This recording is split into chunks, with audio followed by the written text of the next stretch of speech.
So, what's Casablanca got to do with peanuts?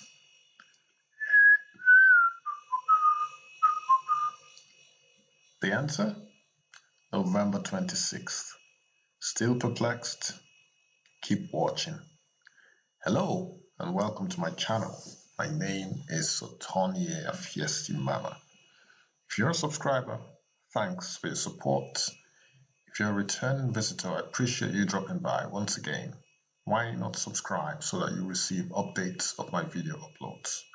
If you're here for the first time, welcome to my channel, where I discuss events that occurred on this day in history with a view to informing, hopefully entertaining, and most importantly, learning lessons from positive events and negative events of the past, and hopefully not repeating those mistakes.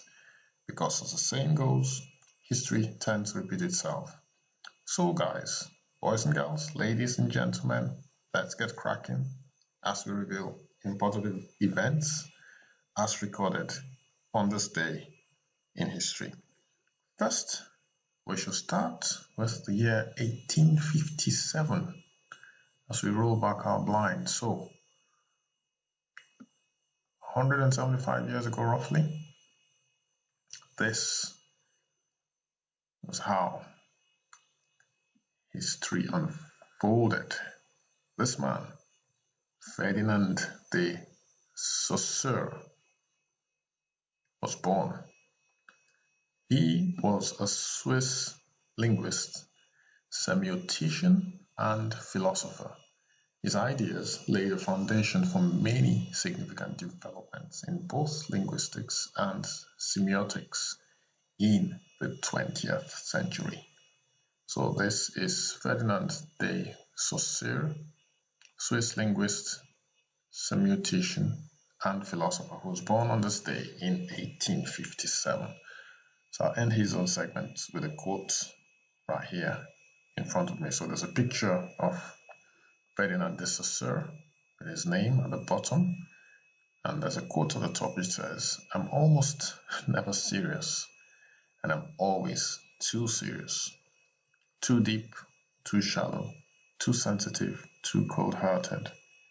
I'm like a collection of paradoxes." So that is Ferdinand de Saussure, who was born on this day in 1857. Let's move on to the year 1883. Sojourner Truth, the lady pictured here. She's an African American, obviously, evangelist also, reformer who applied her religious fervour to the abolitionist and women's rights movements. Truth was born into slavery in Swartekill, New York, but escaped with her infant daughter to freedom in 1826. After going to court to recover her son in 1828, she became the first black woman to win such a case against a white man. So this again is Sojourner Truth, who died on this day. 1883, African-American evangelist and reformer who applied her religious fervor to the abolitionist and women's rights movements. So she was tackling this thing from two, what's the word now? So it's a two-pronged approach for her, I guess. Women's rights and abolitionists as well, the abolitionist movement. Obviously, abolitionism, obviously, for those who do not know, is anything to do with slave trade.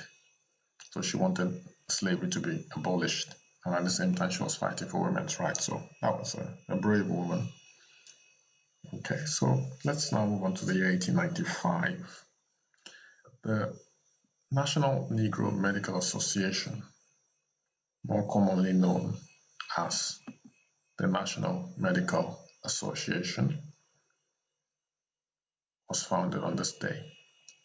It is a collective voice of African American physicians and the leading force for parity and justice in medicine and the elimination of disparities in health.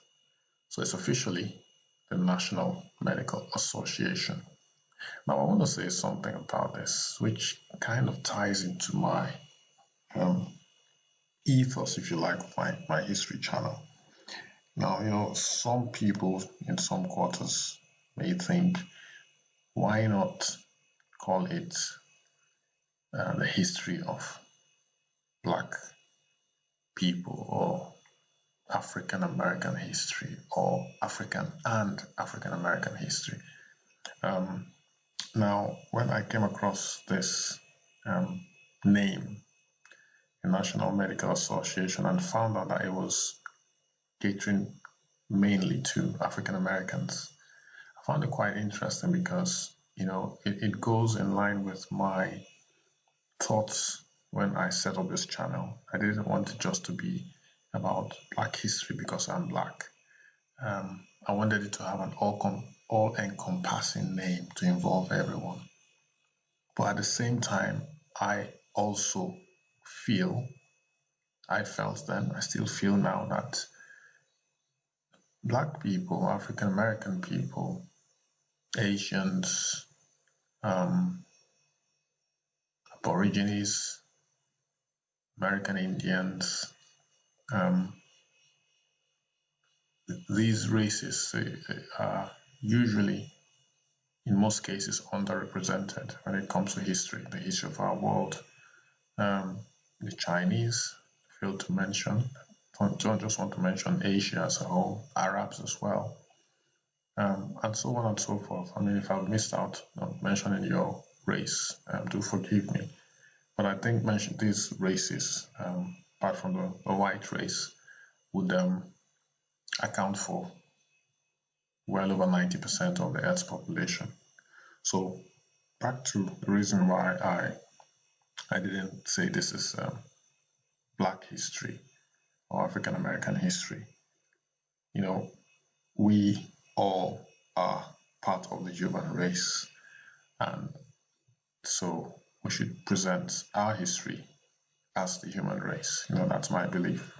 Okay, so for those of you who are thinking, why didn't he just focus on Black history? No, I want to rise above being narrow-minded. I don't want you guys to take this the wrong way. I know the struggles. I've seen the struggles that African Americans have been through and still go through. Africans in Africa as well, and other parts of the world, in Europe, Australia, North America, and Canada. We still have our issues which we have to grapple with every single day. But we should also rise above the noise, rise above the din. We are who we are. We are proud of who we are. We are human beings as well.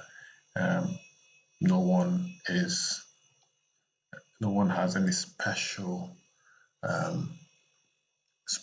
gift because of their color.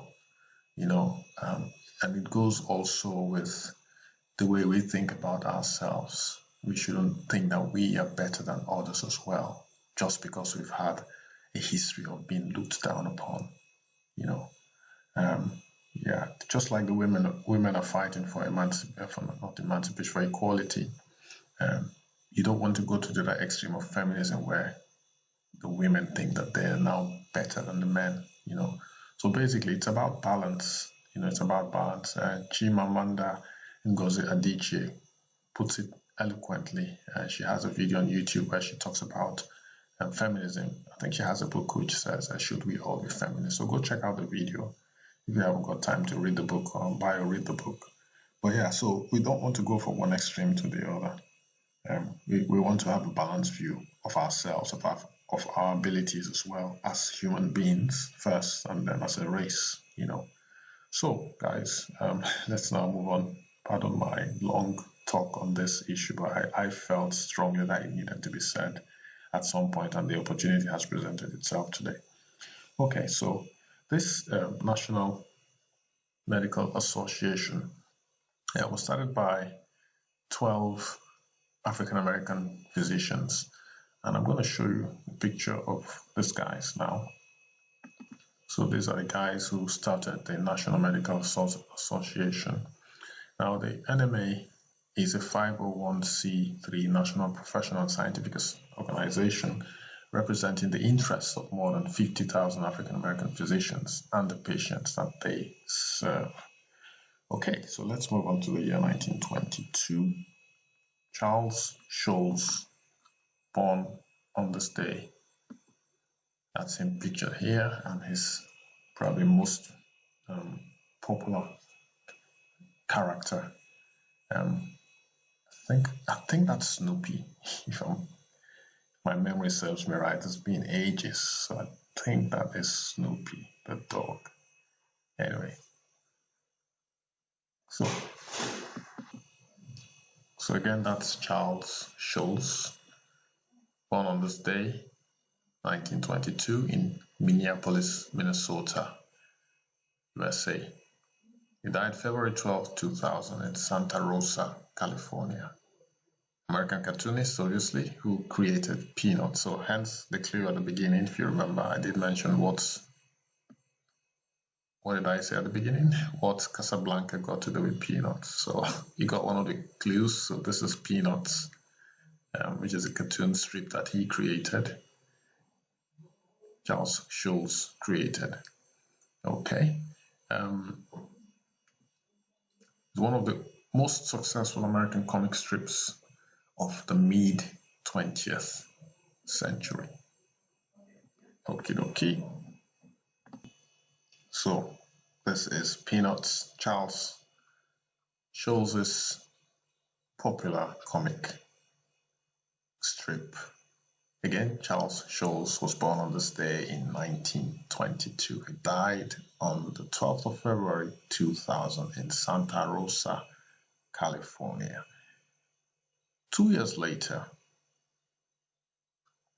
1924, a country called Mongolia, as you can see from this map, to the north of China. This was the day that after the defeat of the White Russians and the Chinese, the Mongolian People's Republic was proclaimed.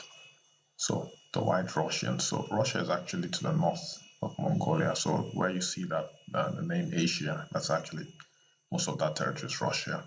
China to the south and Mongolia sandwiched between Russia and China. So this was the day, again, that the so-called White Russians were defeated, and the Chinese, and the Mongolian People's Republic was proclaimed. 1939. So this is the second clue from the beginning of this video. If you remember, I did whistle a tune. Yes, it's Tina Turner. I'm sure you guessed that right. That would have been an easy one.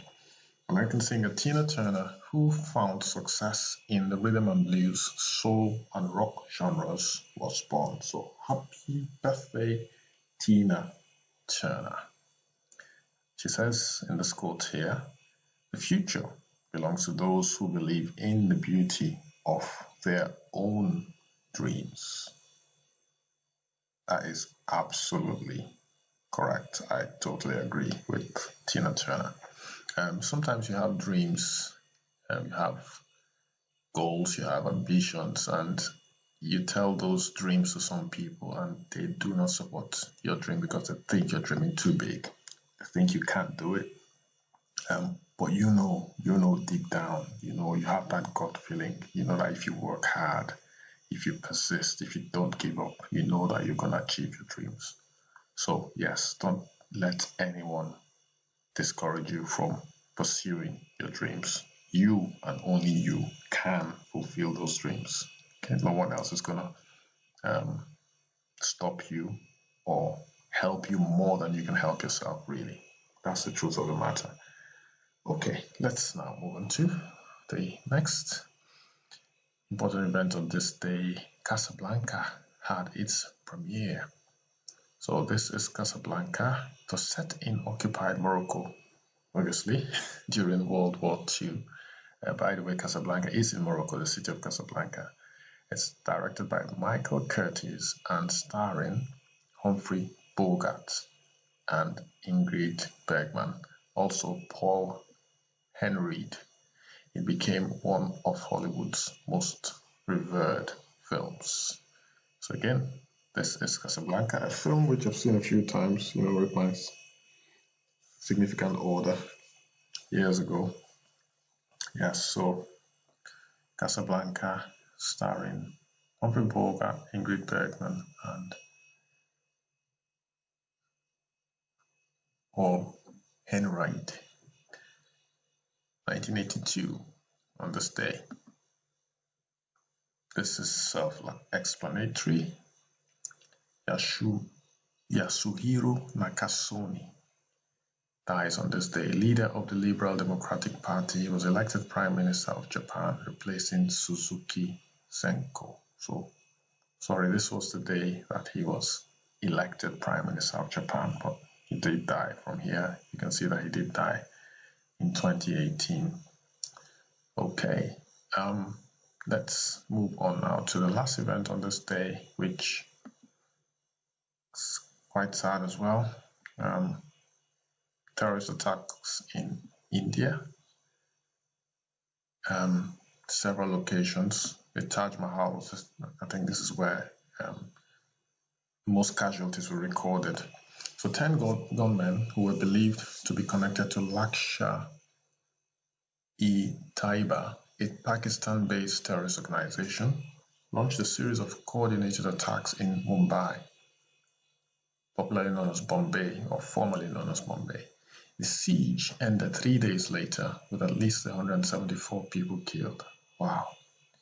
8 of these attacks occurred in South Mumbai at Chhatrapati Shivaji Terminus, and then Mumbai Chabad House, the Oberoi Trident, the Taj Palace and Tower, pictured here, Leopold Cafe, Kama Hospital, the Nariman House, the Metro Cinema, and in a lane behind the Times of India building and St. Xavier's College. My word. I didn't realize there were so many locations where this terrorist event occurred, a terrorist attack. There was also an explosion at Mazagon in Mumbai's port area and in a taxi at Vile Parle. By the early morning of 28th November, all sites except for the Taj Hotel had been secured by the Mumbai police and security forces. On 29 November, India's National Security Guards conducted Operation Black Tornado to flush out the remaining attackers. It culminated in the death of the last remaining attackers at the Taj Hotel and ended the attacks. Wow, what a sad day for India. Obviously, these terrorists must have had their reasons, but I don't think there's any good enough reason to kill so many people. So many innocent lives were lost on this day. So sadly, that's where we ended today, ending on a sad note. But again, we have to think what we learn from our history. Terrorism has been with us for a very long time, and it's very likely to remain with us. So we all have to be vigilant. We shouldn't take it for granted that these things will not happen. That's life, that's life. So we must do the best that we can to keep safe, watch out for our neighbors, and hopefully they'll watch out for us as well. All right, folks, we've come to the end of today's Today in History. Thank you for dropping by. Thank you for watching this video to this point. I hope you enjoyed it. I hope you enjoy my new style of presentation, starting up with a sort of puzzle, a cryptic clue, just to make it a bit more interesting for you guys. Okay, I shall see you tomorrow for another edition of Today in History. So tomorrow, the 27th of November, don't forget to join me. Thank you. Stay safe. See you tomorrow. Bye-bye.